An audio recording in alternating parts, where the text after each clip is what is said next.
I think this shoe looks pretty cool in this size, man.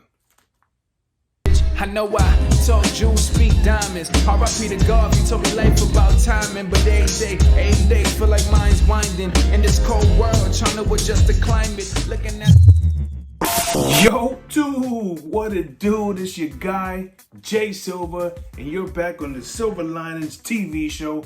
I appreciate each and every one of you for stopping by and checking me out. And today we got an interesting one for you. I'll be making some comparisons, some pros and some cons from buying on StockX as opposed to buying on eBay. And they both have their pros, they both have their cons, and we'll start with eBay. I made a purchase on eBay March 18th, and I wanted to try out their new eBay authentication program. I've been seeing it promoted heavily online. Some of the other sneaker platforms that I watch on YouTube, I see they've been getting sponsorship for it. I have not, of course. So I was interested to try it. The first thing off the bat I can say is that the prices on eBay tend to be a little less than that on the ones on StockX. Now you're kind of dealing directly with the sellers there.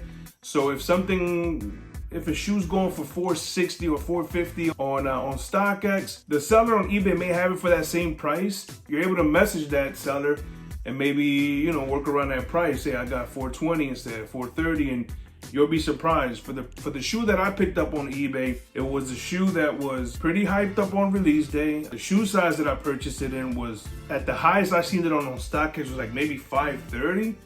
So I caught it at a pretty reasonable price. I mean, nothing's reasonable, of course. It was in the 400s, but it definitely was not that 500 mark that StockX had. Now, I made that purchase on March 18th. Today's April 6th, and I just got the shoe. The shoe came in a standard box, had no bubble wrapping, had an eBay taping on it. By the way, that eBay has to stop putting tape that says eBay on it. Nike definitely has to stop putting tape that says just do it on it. If a thief sees that, man, and he sees just do it on the tape, he's gonna do exactly that. So they gotta do a better way to disguise these sneakers. Nonetheless, I was able to get the purchase and I was pretty happy with it. No bubble wrapping on the box, but no real damage. No damage at all, actually. And as you can see, this is a smaller box. This is size 5.5. Now, the cool thing about this was it comes with this little package in here, this little display here, and it says authentic without a doubt. Congratulations on adding another pair of sneakers to your collection.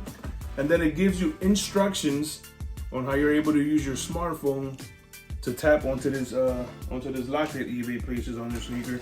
Now, this little lock is similar to the ones the green lock that StockX uses.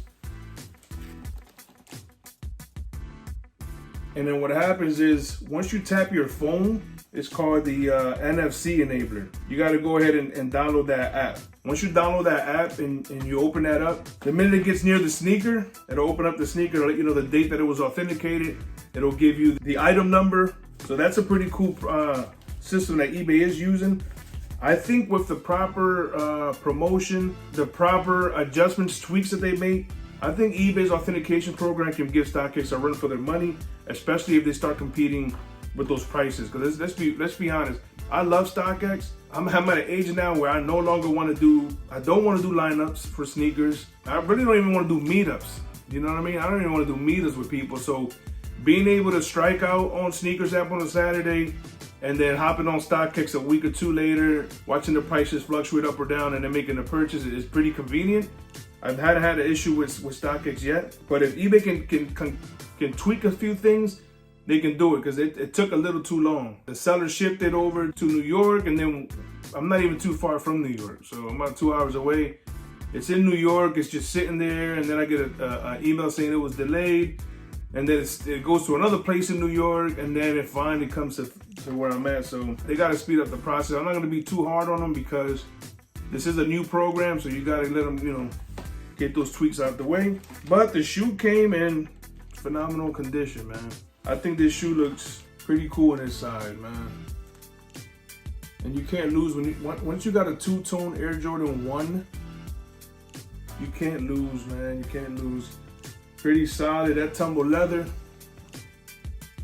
How cool is that? As far as the little eBay lock that comes with it, on this video right now, as you can see,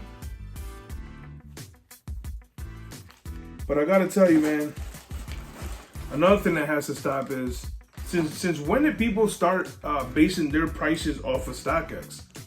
I watch some sneaker channels on YouTube where people may be making purchases, or they'll be buying on consignment or whatever the case may be. And the first thing they do is they open up the phone and say, oh, well, StockX has it for this.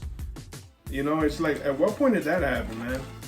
I remember when at one point resale was usually either, you know, $50 over, $50 to $60 over for a regular shoe.